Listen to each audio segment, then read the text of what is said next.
Hello guys, welcome to another video of code with Tanai.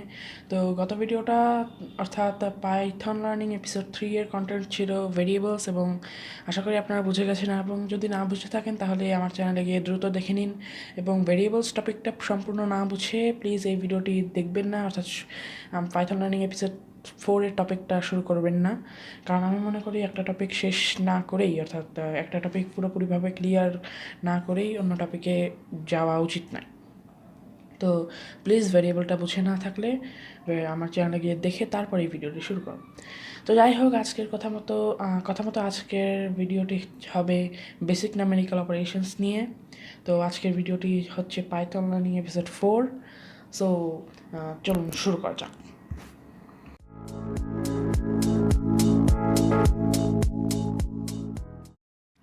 তো আমি basic numerical বোঝানোর জন্য আমি একটা স্লাইড রেডি করেছি এবং সেটা আমি আপনাদের কাছে শো করছি। আচ্ছা, তো বেসিক নিউমেরিক্যাল অপারেশনসটা মূলত কী? বেসিক নিউমেরিক্যাল অপারেশনস হচ্ছে যে বিভিন্ন গাণিতিক যে অপারেশনসগুলো আছে ওগুলোর মধ্যে, যেমন যোগ, বিয়োগ, গুণ, ভাগ, এগুলা। তো এটার মূলত মূল টপিক হচ্ছে নামেরিক্যাল অপারেশনস, এবং আমি বেসিকটা নিয়ে এই নামেরিক্যাল অপারেশনসের বিভিন্ন অপারেশনসের বেসিকটা নিয়ে আলোচনা করব বলে এটার নাম আমি রেখেছি বেসিক নামেরিক্যাল অপারেশনস। তো আপনারা বুঝে গেছেন বেসিক নামেরিক্যাল অপারেশনসটা কী, আমি কী নিয়ে আলোচনা করব। তো চলুন দেখি এই বেসিক নিউমেরিক্যাল অপারেশনসের মধ্যে কী কী অপারেশনস রয়েছে। প্রথমে একটা প্লাস আমরা সবাই জানি, প্লাস দিয়ে যোগ করা হয় কিছু। তারপর মাইনাস দিয়ে বিয়োগ করা হয়, আমরা সকলেই জানি। তারপর গুণ, এই স্টার চিহ্নটি মানে হচ্ছে গুণ। আমাদের কিবোর্ডে স্টার মানে মাল্টিপ্লিকেশনের চিহ্ন নাই, তাই আমাদের প্রোগ্রামিংয়ের ক্ষেত্রে যে 8-এর উপর যে স্টারটা রয়েছে সেইটা আমরা ব্যবহার করি মাল্টিপ্লিকেশনের ক্ষেত্রে। তারপর রয়েছে ভাগ। আমাদের কিবোর্ডে ভাগেরও কোনো চিহ্ন নাই, কিন্তু ফ্রন্ট স্ল্যাশ ক্যারেক্টার রয়েছে, ফ্রন্ট স্ল্যাশ রয়েছে, সেই ফ্রন্ট স্ল্যাশটাই ডিভিশনের ক্ষেত্রে ব্যবহৃত হয়। তারপর আছে ফ্লোর, এবং ফ্লোরের সাথে আমরা অনেকেই পরিচিত, যারা ম্যাথমেটিক্যাল সম্পর্কে একটু আধটু ধারণা আছে তারা ফ্লোর সম্পর্কে জানে, আর যারা না জানার সমস্যা নেই, আমি বলে দেবো সবই। তারপর আছে পাওয়ারটা হচ্ছে আমরা যে বলি 2 স্কোয়ার, 4 স্কোয়ার, 6 স্কোয়ার, সেইটা হচ্ছে পাওয়ার দিয়ে বলা হয়, বা 6^4, এগুলো হচ্ছে পাওয়ার দিয়ে করা হয়। যেমন আমরা যদি বলি এক্স স্কোয়ার, তাহলে এক্স, তারপর ডাবল স্টার, তারপর 2, যেহেতু স্কোয়ার সেহেতু 2। তো আমি সব কিছু বলেই দেবো, সো কোনো টেনশন নেওয়ার প্রয়োজন নেই। তারপর আসে কিছু এক্সাম্পলসে, অর্থাৎ এইসব যে অপারেশনসগুলো আছে সেগুলোর যে কিছু এক্সাম্পলস, প্রোগ্রাম এক্সাম্পলস আমি দিচ্ছি। প্রিন্ট, আমরা যে প্রিন্ট ফাংশনের সাথেই পরিচিত হয়েছি, তাই আমি প্রিন্ট ফাংশনের কথাই তুলছি। Print X plus Y, X plus Y বলতে আমি যে কোনো সংখ্যা বোঝাইছি। এক্স প্লাস ওয়াই অর্থাৎ দুটো যোগ করে দিচ্ছে। প্রিন্ট এক্স মাইনাস ওয়াই অর্থাৎ দুটো বিয়োগ করে দিচ্ছে। Print x into y, x ভাগ y, x floor y, x to the power y. তো এভাবে আর কি আপনারা এক্সাম্পলস দিতে পারেন। তারপরে আমরা এই বেসিক নিউমেরিক্যাল অপারেশনসে ভেরিয়েবলসে ইউজ করতে পারি। তো ভেরিয়েবলসের যারা ধারণা আছে তারা এটা পারবে, আর যদি না থাকে তাহলে প্লিজ আমার চ্যানেলে গিয়ে দেখে নিন পাইথন লার্নিং এপিসোড 3, খুবই ইম্পর্ট্যান্ট একটা টপিক ভেরিয়েবলস। তো যাই হোক, আমি যা বলছিলাম যে আমরা বেসিক নিউমেরিক্যাল অপারেশনসে বিভিন্ন ভেরিয়েবল ইউজ করতে পারি। যেমন ধরেন আমরা দুটো ভেরিয়েবল ক্রিয়েট করে নিলাম, নাম 1 এবং নাম 2 নামে। তাহলে আমাদের এবং দুটোর যে কোনো মান রাখবো, কোনো নাম্বার বা যে কোনো নাম্বার রাখবো, বা ফ্লোর রাখলাম। তো যে কোনো মান আমরা এই দুটো ভেরিয়েবলের মধ্যে রাখবো। তারপর আমি প্রিন্ট নাম 1 প্লাস নাম 2, অর্থাৎ ভেরিয়েবলের নামটা আমি প্রিন্ট ফাংশনের মধ্যে যোগ করে দিচ্ছি। তারপর বিয়োগও করতে পারি, গুণও করতে পারি, ভাগও করতে পারি, ফ্লোরও করতে পারি, এবং পাওয়ার হিসেবেও ব্যবহার করতে পারি। তো এখানে হবে যে এইটার মধ্যে যে মানগুলো রাখবো সেগুলো এখানে প্রিন্টেড হয়ে এইটা কাজ করবে। এবং আরেকটা জিনিস মনে রাখবেন, ভেরিয়েবলের নাম কিন্তু সবসময় হুবহু রাখতে হবে। তারপর একটা ইন্টারেস্টিং জিনিস আছে বেসিক নিউমেরিক্যাল অপারেশনে, বলতে একটু মজার, মজার একটা জিনিস যে আমি যদি দুটো ভ্যারিয়েবল ক্রিয়েট করি এবং দুটো ভ্যারিয়েবলের মধ্যে যে কোনো স্ট্রিং রেখে দিলাম, আমি তনয় আর কোড রেখেছি, তারপর আমি যদি প্রিন্ট ভ্যারিয়েবল দুটো যোগ করে দিই, তাহলে আমরা আউটপুট যা পাবো সেটাই একটু মজার আর কি, তনয় কোড। অর্থাৎ আমরা যদি ভ্যারিয়েবলের মধ্যে কোনো স্ট্রিং অ্যাড করি তাহলে সেটা যোগ হয়ে যায়, অর্থাৎ একে অপরের সাথে লেগে যায়। তো এটা ছিল মূলত আর কি, আমি জাস্ট একটা স্লাইড শো করলাম। এখন আমি আপনাদের প্র্যাকটিক্যালি শো করার জন্য পাইজামটা ওপেন করে নেব। তো আপনাদের বোঝার সুবিধার্থে আমি জিনিসটাকে একটু বড় করে দিচ্ছি, লেখাগুলোকে। থাক, আপনারা বড়ই থাকুক, বুঝতে তাহলে অসুবিধা হবে না বেশি। তো আমি সবগুলো এক্সাম্পলস যে দেখালাম স্লাইডে, সেগুলো এখানে করে নিয়েছি। যেমন আমি ধরেন এক্স ওয়াইয়ের মান ধরেছি 8 এবং 2, এইগুলো দিয়ে 8 এবং 2 দিয়ে আমি সব কিছু করেছি। যেমন 8 + 2, 8 - 2, 8 × 2, 8 ভাগ 2, 8 ফ্লোর 2 এবং 8 স্কোয়ার, যেখানে 2 আছে তাই স্কোয়ার। আচ্ছা, এখন যদি আমি এটাকে রান করি তাহলে দেখতে পাবো যে এইগুলার সব যে মানগুলো সেটা দিচ্ছে। যেমন 8 + 2 হচ্ছে 10, 8 - 2 6, 8 × 2 16, 8 ভাগ 2 হচ্ছে 4.0। এখানে একটা কাহিনী আছে যেগুলো পরে বলছি। 8 ফ্লোর 2 হচ্ছে 4, 8 স্কোয়ার হচ্ছে 64, আমরা সকলেই জানি। এখন আমি কথা বলবো এই ফ্লোরটা নিয়ে। ফ্লোর জিনিসটা কি? ফ্লোর হচ্ছে আমরা যে কোনো ম্যাথের ক্ষেত্রে ফ্লোরটা ব্যবহৃত হয়।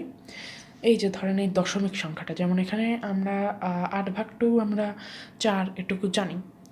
এরপরে যে দশমিকটা রয়েছে এইটা ফ্লোরে বসবে না।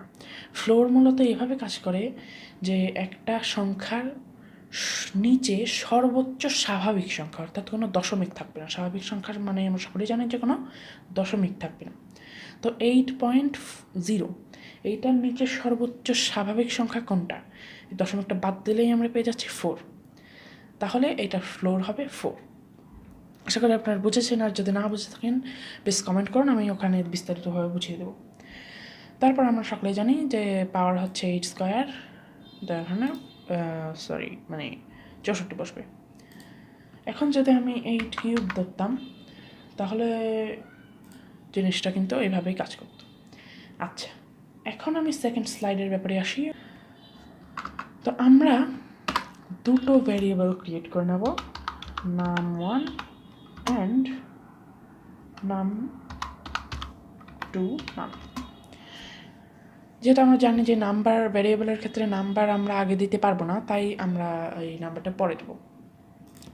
num1 মধ্যে আমি একটা মান ঢুকিয়ে নেব যেটা হচ্ছে 8, এবং 2 এর মধ্যে আমি রাখবো num2 এর মধ্যে আমি রাখবো 2। অর্থাৎ এখানে যেগুলো বসেছি ওগুলোই। তারপর আমি এখানে এই ভ্যারিয়েবলের নামগুলো সঠিকভাবে দিয়ে দেবো, যাতে এই যে এর মধ্যে যে আমি ভ্যালুগুলো প্রিন্ট করেছিলাম, ডিক্লেয়ার করেছিলাম, এগুলা এখানে যাতে প্রিন্টেড হয়ে এইটা সঠিকভাবে কাজ করে। তো আমি এগুলো সব জায়গায় বসিয়ে নিচ্ছি। তো এখানে আমি সব জায়গায় এটা বসিয়ে নিয়েছি। এখন আমি এটাকে যদি রান করি তাহলে দেখতে পাবো যে আগের মানই দেখাচ্ছে, যেহেতু আমি মানগুলো চেঞ্জ করিনি। ঠিক আছে, এখানে আমি চাইলে মান চেঞ্জ করতে পারেন সেটা দেখাচ্ছি। তো দেখতে পাচ্ছি যে এই মানগুলা ভ্যারিয়েবলের মধ্যে যে ভ্যালুগুলো ডিক্লেয়ার করেছিলাম সেইগুলা এইখানে প্রিন্ট হয়ে যাচ্ছে। তারপর এটা কাজ করতেছে নামেরিক্যাল অপারেশনসের মাধ্যমে। এখন আমরা চাইলেই আমাদের সব জায়গায় যায় মান চেঞ্জ করতে হবে না। আপনি জাস্ট দুটো জায়গায় মান চেঞ্জ করে দেবেন। num1 অর্থাৎ প্রথম সংখ্যার মানটা দিবেন, ধরেন আমি 6 দিলাম, আর দ্বিতীয় সংখ্যাটা ধরেন দিলাম 4। এখন রান করলে সঠিকভাবে প্রিন্ট করবে। এখানে ফ্লোরটা আমরা সঠিক ধারণা পেয়ে যাচ্ছি যে ভাগ করলে আসতেছে 1.5 এবং ফ্লোর করলে আসতেছে 1, কারণ এখানে নিচের সর্বোচ্চ স্বাভাবিক সংখ্যাটি ধরেছে, অর্থাৎ দশমিকটা বাদ হয়ে যাবে। তো আশা করি আপনারা এইটুকু বুঝেছেন যে বেসিক নিউমেরিক্যাল অপারেশনসটার ব্যবহার কি, এটা কীভাবে ব্যবহৃত হয়। আশা করি বোঝাতে পেরেছি আপনাদের। তো এটাকেই হচ্ছে মূলত এটার বেসিক, সেজন্য এটার নাম বেসিক নিউমেরিক্যাল অপারেশনস। তো এখন আমি ওই ইন্টারেস্টিং জিনিসটায় যাব যেটা আমি স্লাইডে শো করেছিলাম। তো এই সেই প্রোগ্রাম আমি করে রেখেছি। দেখতে পাচ্ছি যে এই দুটো ভ্যারিয়েবল ক্রিয়েট করে নিয়েছি, একটা হলো এ আর একটা বি। এর মধ্যে আমি রেখেছি কোড উইথ এবং বি এর মধ্যে রেখেছি তনয়। তো তারপরে আমি এটাকে যদি রান করি তাহলে দেখতে পাবো এইটা যে এই ভ্যারিয়েবলের মান দুটো প্লাস করার কারণে এইটা হয়ে গেছে কোড উইথ তানাই। এবং এটা সৌন্দর্যবোধ করার জন্য আমি এখানে যে একটা স্পেস দিয়ে রান করি তাহলে দেখতে পাবো এখানে সঠিকভাবে প্রিন্ট করছে। কারণ দুটো স্ট্রিং যখন একটা ভ্যারিয়েবল অ্যাড করা হয় তখন দুটো স্ট্রিংকে ইন্টারপ্রিটার যোগ করে দেয়, দুটো স্ট্রিংকেই লাগিয়ে দেয়, এখানে আর ইরোর দেখায় না। তো এটাই হচ্ছে ইন্টারেস্টিং জিনিসটা। সো গাইজ, এই ছিল আজকের ভিডিও। পাইথন লার্নিং এপিসোড 4-এর টপিকটা ছিল বেসিক নিউমেরিক্যাল অপারেশনস, যেটা আমি আশা করি আপনাদের বোঝাতে পেরেছি। এবং যদি না বুঝে থাকেন তাহলে প্লিজ কমেন্ট করুন, আমি আপনাকে সাথে পার্সোনালি ইমেইলে যোগাযোগ করে আমি জিনিসটাকে আপনার সাথে ক্লিয়ার করে তুলব। সেটাই প্রচেষ্টা আমার, যে আপনাদের কাছে প্রোগ্রামিংটাকে সহজ করে তুলে ধরা এবং আপনার যাতে বুঝতে কোনো অসুবিধা না হয় সেই দিকে খেয়াল রাখা। তো প্রত্যেক টপিকের মতো এই টপিকের ওপরও আমি কুইজ রেখেছি, অর্থাৎ বেসিক নিউমেরিক্যাল অপারেশনসের ওপর যে কুইজটা আছে সেটা এই ভিডিওর ডেসক্রিপশন বক্সে অথবা এই ভিডিওর পিন্ড কমেন্টে পেয়ে যাবেন। এবং আগে যতগুলো টপিক করেছি সবগুলোরই আমি কুইজ রেখেছি এবং সবগুলোর কুইজই সেই টপিকের ভিডিওর ডেসক্রিপশন বক্সে অথবা পিন্ড কমেন্টে আছে, সেখানে গিয়ে আপনি সহজেই কুইজটা খেলে নিয়ে নিতে পারবেন। তো গাইজ, আজকের ভিডিও এই পর্যন্তই ছিল। যদি এই ভিডিওটি ভালো লাগে তাহলে প্লিজ লাইক করবেন এবং যদি হেল্পফুল মনে হয় তাহলে প্লিজ শেয়ার করবেন। এবং যদি খারাপ মন্তব্য, ভালো মন্তব্য, যে মন্তব্যই থাকুক প্লিজ কমেন্ট করবেন, আমি আপনাদের সাথে যোগাযোগ করার চেষ্টা করব। এবং যদি কোনো কমপ্লেন থাকে তাহলে আমি সেটা দ্রুত সম্ভব সংশোধন করার চেষ্টা করব। তো গাইজ, আমার চ্যানেলটিকে যদি ভালো লাগে তাহলে প্লিজ সাবস্ক্রাইব করে দেবেন এবং সাবস্ক্রাইব করার পর বেল আইকনে ক্লিক করবেন, যাতে আমি আমার চ্যানেলে কোনো আপডেট হলে বা আমি কোনো ভিডিও আপলোড করলে ইউটিউব আপনাকে নোটিফাই করে। তো গাইজ, সবাই ভালো থাকবেন, সুস্থ থাকবেন, নিরাপদে থাকবেন। বাই।